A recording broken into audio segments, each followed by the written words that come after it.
Você acompanha Jornal da Rede Alesp. Voltamos com o Jornal da Rede Alesp, seguimos aí com mais informações aqui do Legislativo Paulista, do Brasil e do mundo.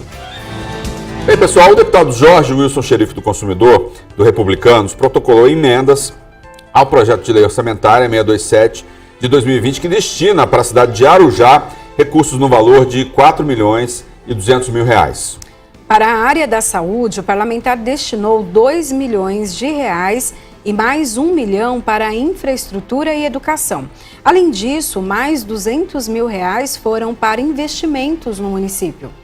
O deputado ressaltou que muitos setores da administração pública municipal precisam ser priorizados para que as prefeituras possam atender as demandas da cidade e que vai trabalhar junto com outros parlamentares para que elas sejam sempre aprovadas na lei orçamentária. Bem, vamos para mais entrevista aqui no Jornal da Rede Alesp. Nós vamos falar agora com a Regina Fernandes, que é contadora e perita contábil. Ela nos fala aí sobre planejar a contabilidade para 2021. Bom dia, Regina Fernandes. Seja bem-vinda aqui ao Jornal da Rede Alesp e já responde a pergunta, né, que não quer calar. Como, então, fazer... planejar a contabilidade já para 2021? A gente fala que para começar a planejar a contabilidade para 2021, ela passa por efetivamente olhar o balanço de 2020, olhar os números de 2020. Foi um ano atípico, né? 2020 foi um ano muito diferente para todos os empreendedores, é um ano que todo mundo tinha muita expectativa. E aí depois, logo pós-carnaval, a gente viveu um novo cenário, onde todos os empresários tiveram que se reinventar, e aquilo que estava projetado teve que ser reprojetado. Então, pensar 2021 passa por olhar todos os números que aconteceram em 2020 e, a partir daí, planejar o próximo ano. Uma lição, né, Regina, que 2020 nos ensinou é que é preciso ponderar o imprevisível, ou seja, é preciso prever gastos imprevisíveis, né? Acho que muito empresário, muito comerciante, até microempreendedor individual e a gente também, com as nossas contas, fomos pegos de surpresa, né? Muita gente avalia agora que é preciso sempre ter uma reserva, muita gente já faz isso, mas a maioria, né, boa parte dos brasileiros estão ali, né, gastando o salário todo por mês, não dá tempo de poupar, não tem verba para poupar. Como é que você vê essa necessidade de buscar poupança, de poupar parte do salário para adversidades como a gente enfrentou em 2020? Acho que 2020 ela trouxe exatamente essa lição, e pensando nos empreendedores, talvez dar uma chacoalhada, justamente por isso que eu trouxe, né, de olhar a contabilidade. Porque qual que é uma prática, né, do empresário e da sociedade como um todo? Olhar o caixa, olhar o dinheiro e em cima dele gastar. E a contabilidade, ela tem uma visão daquilo que também se deprecia ao longo do tempo, que precisa ser investido ser reinvestido dentro do negócio. E por isso que a gente sempre diz, né, que para poder planejar uma empresa, olhar a contabilidade, ela dá grandes visões para o empreendedor, porque dentro de um balanço, o que o empresário ele consegue extrair de informação? A capacidade que a empresa tem para assumir novas dívidas, se ela tem necessidade de recorrer recursos, buscar capital de giro no mercado, quanto que efetivamente ela tem participação de dinheiro de terceiros dentro da sua empresa, né? Inclusive se ela tem impostos a recuperar. Então, assim, dentro do balanço, dentro da contabilidade, o empreendedor tem informações riquíssimas que ajudam ele a olhar para o negócio de forma muito mais assertiva e fazer o seu planejamento para o futuro, junto com a sua equipe de comercial, vendas, marketing, enfim, com a sua equipe operacional. Mas os números que saem da contabilidade, tendo, né, esse empresário, um contador, consultor, vai dar muito insumo para que ele planeje, inclusive pense nessa poupança, nessa reserva. Carolina, Regina, mudou muita coisa na questão contábil já para 2021, a gente sabe que em 2020 muitas empresas receberam recursos, tiveram ali impostos que ficaram ou congelados ou foram dispensados. Eu queria que você falasse o que mudou ou o que o empresário precisa ficar atento, porque retoma então o pagamento agora em 2021. Assim, do ponto de vista contábil, nada mudou, né? As coisas já voltaram, os impostos que estavam congelados já voltou o pagamento desde agosto, já está se fazendo os pagamentos dos impostos que ficaram congelados, quem optou pelo financiamento, pelo parcelamento. Para 2021, o que o empreendedor precisa é considerar esses pagamentos que ficaram de 2020, junto com o movimento que também terá de 2021, porque a conta soma, né? Então, se tem imposto que ele não pagou em 2021, que ele vai pagar em 2020, que ele não pagou em 2020, mas que ele vai pagar em 2021, ele precisa estar atento que o imposto do mês a mês será somado com esse que ficou do exercício anterior.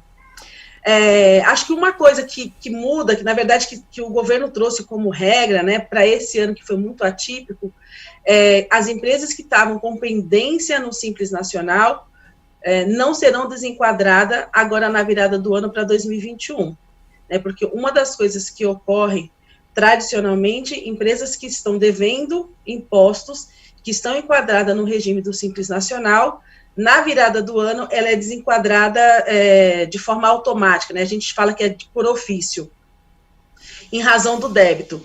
E em 2020, em razão desse momento da pandemia, o governo determinou, né, soltou uma normativa que as empresas não serão desenquadradas de forma automática. Eu queria entender o que levou, em 2020, muitos empresários não resistiram à crise. A gente sabe que, enfim, não tivemos vários finais que não foram felizes, né? Por que o empresário quebrou em 2020? Quais foram os principais motivos? Foi exatamente essa falta de reserva? Foi a forma da gestão da empresa ou da microempresa? Qual que é a sua avaliação como contador? Acho que nós tivemos duas grandes razões, né? Tem uma parte de não ter a reserva efetivamente, e aí isso prejudicou o caixa, porque se você tem menos entrada de dinheiro e as contas acontecendo na mesma velocidade, não fecha. E aí começa a gerar prejuízo. Mas a gente teve mercados que foram muito impactados, de forma muito direta.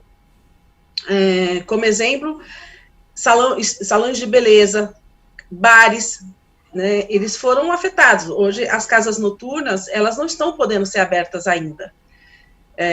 E elas vivem da noite. Então, elas não, por mais que ela tenha uma reserva, ela não consegue manter aquilo por muito tempo, porque tem que pagar o aluguel, e por mesmo que ela negocie o valor do aluguel, os donos dos imóveis negociaram por pouco tempo, não negociaram com prazo muito longo, e o dinheiro começa ao longo do tempo só escoar e nada entrar dentro do caixa. Então, acho que a gente teve mercados que deixaram de ser aquecidos dentro desse processo, culminando com a falta de planejamento e falta de reserva de alguns empreendedores. A gente sabe que a economia, ela é bem, né, não fica uma coisa reta, né? Ela cada dia tem os seus altos e baixos. Eu queria que você falasse um pouco para a gente, porque em 2019 havia uma expectativa muito grande, né, de crescimento para 2020. Daí veio a pandemia. Sim. E deixou todo o mercado bagunçado, né? Em 2021 ainda é um ano de recuperação, ou já é um ano em que se pode ousar um pouco? Tanto em investimentos, quanto na produção, importação, exportação. O que a gente vê, assim, né, aqui, do ponto de vista prático, dentro da contabilidade, trabalhando com o empreendedor no dia a dia? Que o empresário que conseguiu se reinventar dentro desse cenário, porque esse ano foi um ano assim, que trabalhou muito a criatividade do empresário para repensar o seu negócio e continuar vendendo e continuar tendo as suas receitas. Aquele que conseguiu se reinventar, 2021 ele consegue ousar, e ele vai sair na frente e terá bons resultados. Quem não conseguiu ousar tanto porque tinha poucos recursos ou não conseguiu acessar as linhas de créditos, tem promessa aí de saída de novas linhas de crédito. Eu diria que 2021 é época de se recuperar. E aí é uma pessoa que vai um pouquinho mais lento para o mercado. Agora, a gente percebe que as linhas de tecnologia, quem trabalhou muito com aplicativo, quem conseguiu automatizar o seu processo, 2021 é um ano que vai aumentar muito as vendas e que vai realmente aquecer o mercado. Então você acredita nisso, que 2021, nesse ano, a gente vai ter um boom aí? Você acha que a partir do momento que a gente tiver a vacina, as atividades voltam ao normal? Eu falo assim nas empresas, porque a gente está sentindo, as pessoas se adequaram ao longo do tempo, né, com o coronavírus, com o home office e tal, as atividades estão voltando ao normal. Mas nós temos aí muita falta de insumo no mercado. Sim.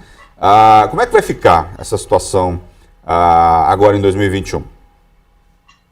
Eu acho que o insumo, principalmente para a indústria, ainda a gente vai sofrer um pouco, né? Porque aí é toda uma cadeia que tem que produzir, tem coisas que são importadas, que envolve importação, e a gente ainda tem um cenário meio crítico nesse processo de importação ainda, que não está tão regulamentado, tem países que fecharam fronteira, enfim, a gente ainda vai sofrer ainda com falta de insumo dentro desse processo.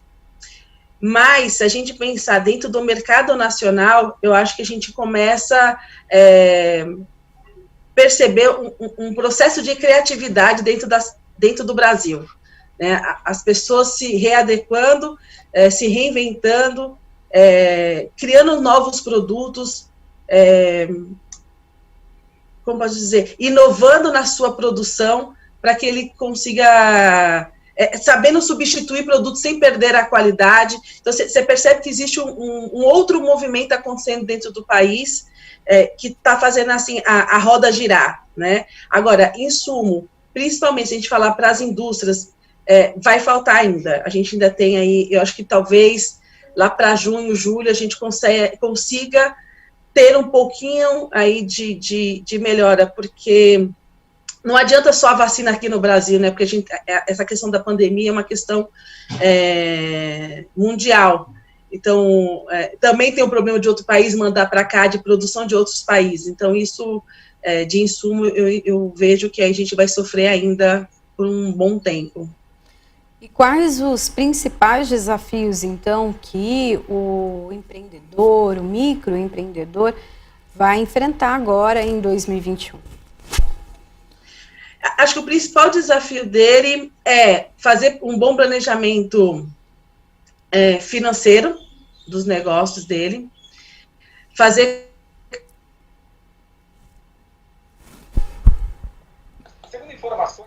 Opa, tivemos aí uma interrupção da nossa entrevista. Vamos ver se a gente já volta ou vamos aguardar um pouquinho. Ela estava falando aí da questão financeira, né? Eu acho que isso vale, Priscila, para todos nós. Não só nós também somos uma empresa, temos que administrar as nossas finanças. Então é preciso sempre ter uma reserva, é preciso sempre administrar as nossas finanças. A gente ainda entra no cheque especial, no cartão de crédito, que tem juros aí enormes, né, de uma maneira geral. Então, falando de finanças pessoais, como uma empresa, eu acho que todo mundo tirou uma lição desse 2020 e acredito eu que as pessoas vão poupar mais agora nesse 2021. Sempre falam que em meio à crise, né, pode surgir expectativas, boas ideias. O pessoal fala que é na crise que surgem as oportunidades. As oportunidades. Então, eu acho que também, assim como a Regina falou, 2021 pode sim ser um ano de oportunidades, né?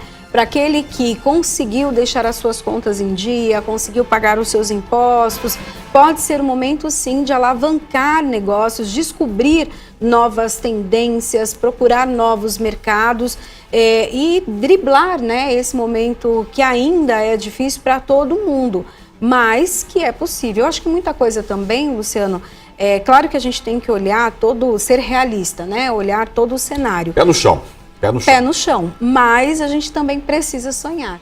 Então, acaba sendo... É o sonho que move a gente, na então, verdade, né? Então, assim, precisa ter o pé no chão, olhando toda a realidade, tudo que está no teu entorno. mas é preciso também sonhar, pensar, projetar, porque daqui a pouco muda de novo. Ninguém esperava a pandemia. Então, esse cenário também vai mudar. Tudo é passageiro. Então, daqui a pouco a gente vai estar no outro cenário. E como você se preparou para entrar nesse novo cenário? E a gente tem muita gente nesse momento querendo empreender, né? Muita gente querendo a começar um novo negócio, gente que saiu da empresa ou foi demitida da empresa, quer começar um novo negócio, é preciso tomar muito cuidado, é preciso se programar, conversar com entidades, se informar com outras pessoas em relação a isso. A gente está de volta com a Regina Fernandes. Regina, você nos ouve?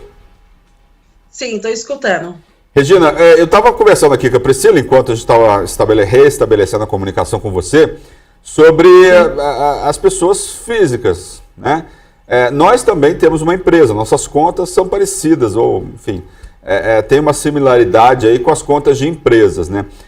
Você como contadora, que lições você passaria para as pessoas que têm que administrar contas, que estão aí no cheque especial, que estão no cartão de crédito, que têm dívidas, ou mesmo para quem conseguiu poupar nesse momento? Quais são os seus conselhos para as pessoas físicas, para o cidadão comum, de uma maneira geral?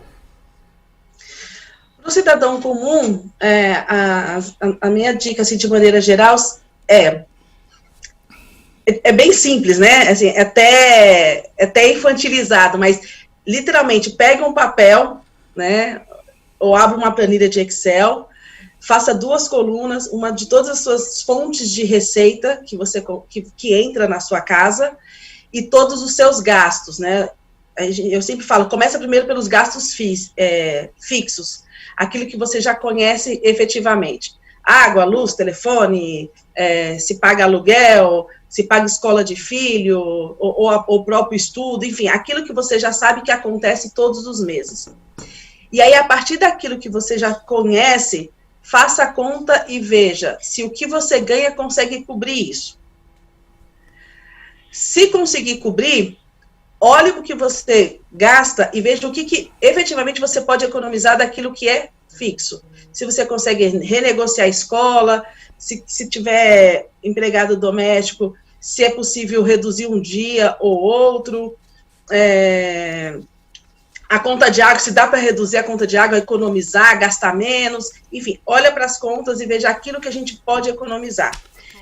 E aí, a partir do momento daquilo que você economizou, eu digo, poupe esse valor, né? Tá certo. Eu sempre falo, né, que eu gosto muito de trabalhar a metodologia, tanto com os empresários quanto com as pessoas físicas, a gente chama de lucro primeiro. Daquilo que você ganha, separa aquilo que é o seu lucro, ou seja, aquilo que você quer poupar. Tá certo, se você acha Regina, que o seu lucro é 10%, guarde 10% todo mês. Se você acha que é 1%, guarde 1% todo mês. E aí, depois disso, que você começa a pagar as suas contas. Regina Fernandes, a contadora e perita contábil, muito obrigado pela sua participação aqui no Jornal da Rede Alesp. Obrigada e ótimo dia. Obrigada a vocês. Bem, pessoal, o deputado Altair Moraes, do Republicanos, apresentou à Alesp o projeto de lei número 539 de 2020, que garante tratamento de hemodiálise em clínicas particulares ou conveniadas com o Sistema Único de Saúde, o SUS, aos pacientes portadores as pessoas com doença renal crônica que por qualquer motivo necessitarem locomover-se para qualquer lugar do estado. De acordo com a proposta, eles terão direito de realizar as sessões de hemodiálise em qualquer clínica conveniada mais próxima, apresentando uma carteira estadual de portador de doença renal crônica e informando que são portadores, então, dessa doença sem a necessidade de prévio agendamento. Segundo o deputado Altair Moraes, essa lei permitirá o livre direito de ir e vir do doente quando necessitar da diálise em trânsito, além de livrar o paciente de certo tipo de confinamento sem poder locomover-se livremente pelo país. O deputado Altair Moraes afirma a importância de proporcionar a inclusão social e desenvolver a dignidade humana a esses cidadãos, respeitando o seu direito constitucional de ir e vir. Infelizmente, não vale para o doente renal crônico em hemodiálise, o que provoca, então, sofrimento a esses pacientes. Embora exista a possibilidade de hemodiálise em trânsito, liberada para pacientes renais crônicos pelo Ministério da Saúde para tratamento dialítico, esse sistema não funciona corretamente, afirmou aí o deputado.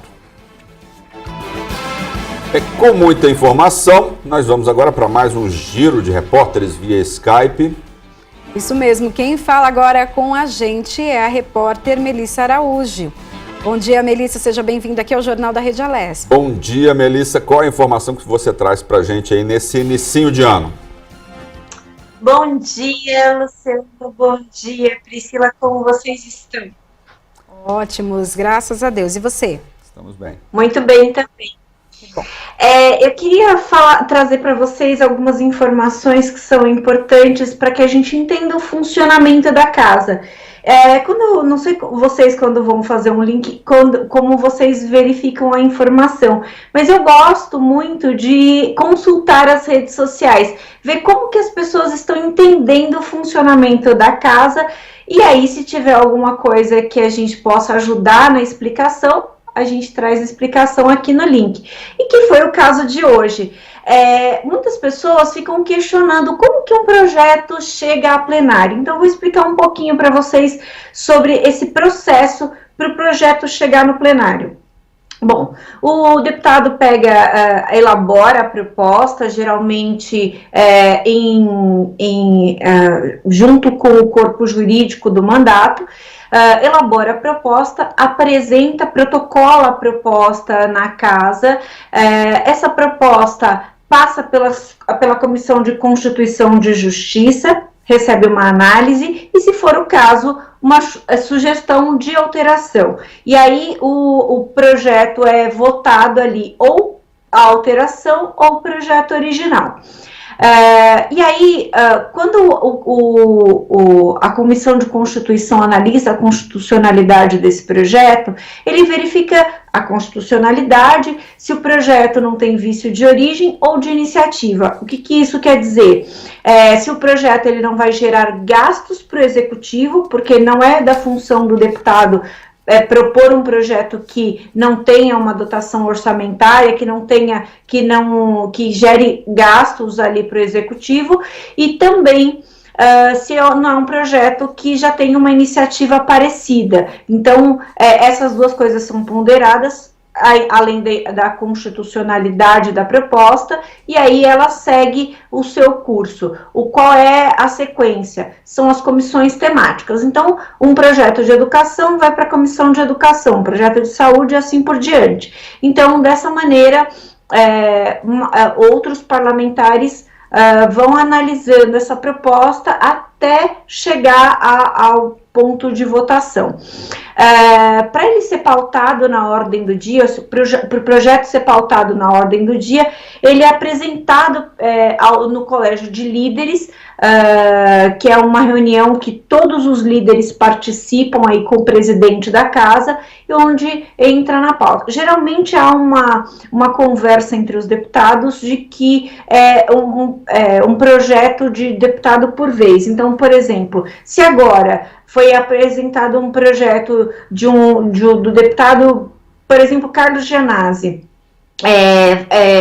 os outros deputados vão ter que apresentar primeiro para depois chegar ao do deputado Carlos Gianazzi de novo. Então, dessa maneira, é uma forma de todo mundo conseguir colocar suas propostas aí em plenário, né? Então, esse foi um acordo que os deputados fizeram entre eles e que tem acontecido ao longo dos últimos anos, né? É uma forma bem justa de todos conseguirem colocar suas propostas aí em votação. Projetos que ganham tramitação de urgência, eles precisam também passar pelo plenário, e o plenário dá esse crivo de que aquele projeto é um projeto de urgência, e aí ele entra na prioridade da ordem do dia. Projetos do governo podem vir já com esse crivo de ordem de urgência para análise da casa, e aí é um outro processo. Ele passa mais rápido pelas comissões, ele tem um prazo fixo entre a chegada e a ida ao plenário, é um prazo de 45 dias, e aí dessa maneira é uma forma de agilizar o processo. Isso 45 dias se ele passar, se ele tramitar nas comissões. Se não, ele pode receber um relator especial e aí ele tem um prazo mais encurtado ainda. E aí vai a plenário mais rápido. Depende aí da matéria, depende de uma série de fatores para os deputados definirem se é de uma forma ou de outra. O deputado que ocupa a posição de presidente não apresenta projetos enquanto ele está na gestão, uma vez que é ele mesmo quem pauta os projetos. Mas a mesa diretora pode apresentar um projeto, como a gente viu no final de 2020, o projeto de resolução 19 de 2020, que era um projeto de reforma administrativa. Então, a mesa diretora pode fazer uma proposta e aí essa proposta entra na análise de todos. Aí vocês perguntam, a população também pode apresentar um projeto? Sim, pode apresentar um projeto, e esse projeto chama Projeto de Iniciativa Popular. A gente tem como exemplo a Lei de Responsabilidade Fiscal, que ela nasceu de uma iniciativa popular, entra nas comissões, tramita nas comissões, vai a plenário, é votado e vira lei. E é sancionado depois ou pelo presidente, no caso da Lei de Responsabilidade, ou pelo governador ou pelo prefeito, e pode virar lei. Em via de regra, essa proposta de iniciativa popular, ela precisa de assinaturas para que ela entre ali no rol de projetos a serem debatidos nas casas legislativas. Porém, se você for a um gabinete de um deputado e apresentar para ele uma proposta, isso é uma possibilidade de que o deputado abrace seu projeto, e aí a partir disso, isso é muito comum acontecer. As instituições fazem uma análise do projeto, conversam com o deputado, e o deputado sensibilizado apresenta o projeto em nome dessa instituição ou dessas pessoas, enfim. É também uma forma da população participar dos mandatos. Mas a população, se não quiser ir por meio dos parlamentares, pode apresentar projetos de iniciativa popular. E eles também precisam passar por aquelas regras que eu havia mencionado anteriormente. Se ele não tem vício de origem ou vício de iniciativa. São formas de ser o mais popular possível, né, o mais plural possível, a propositura das leis que regem aí o Estado.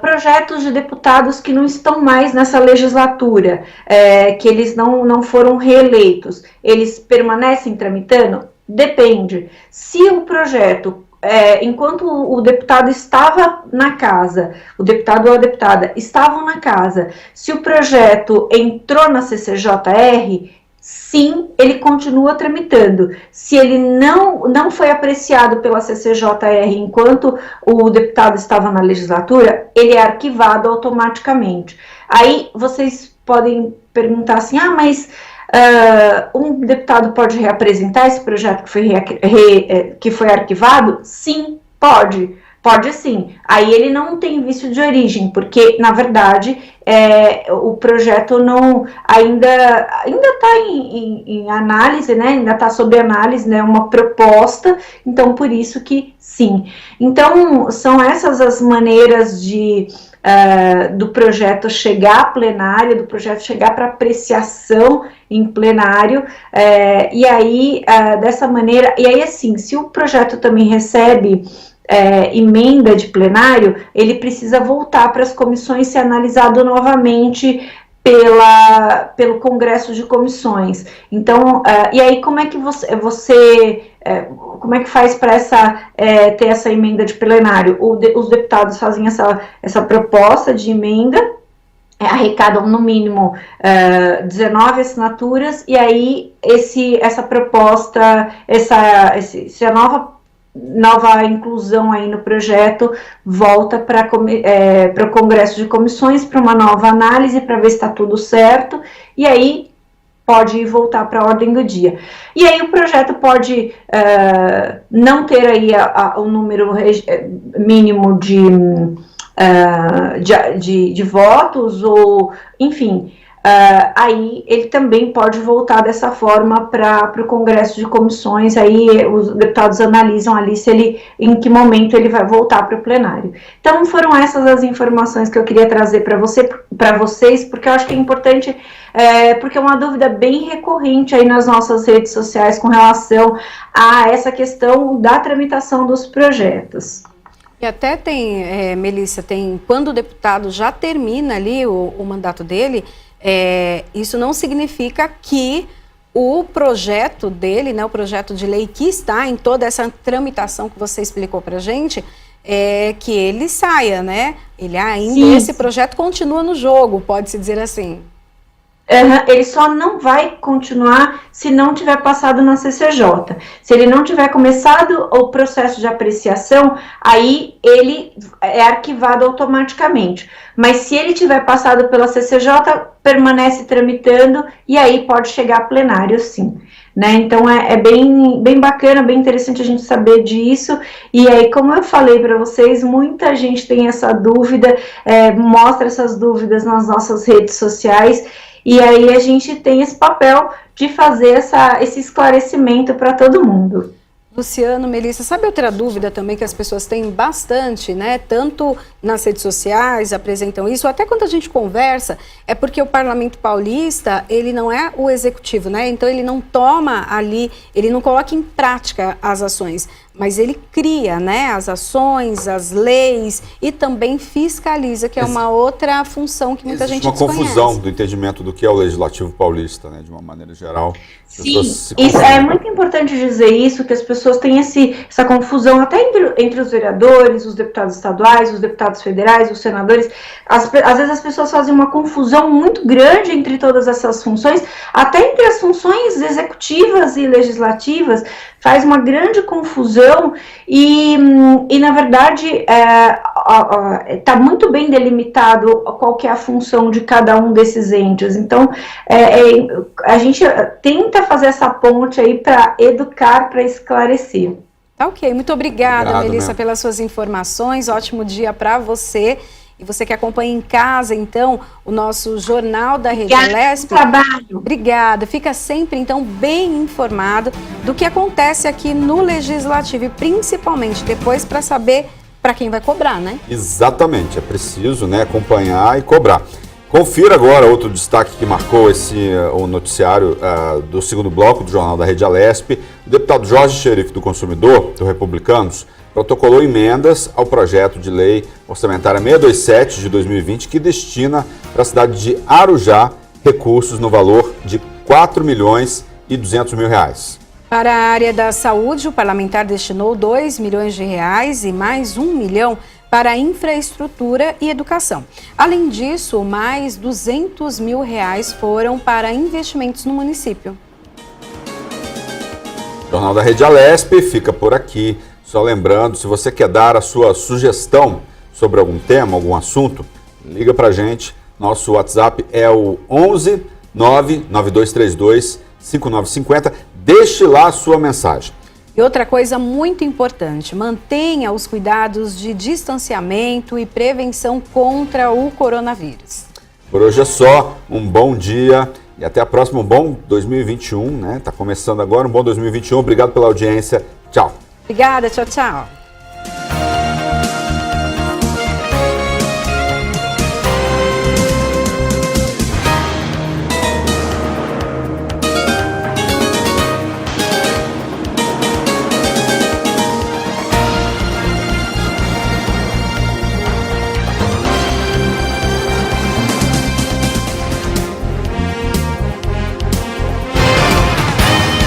Você acompanhou Jornal da RegiaLesp.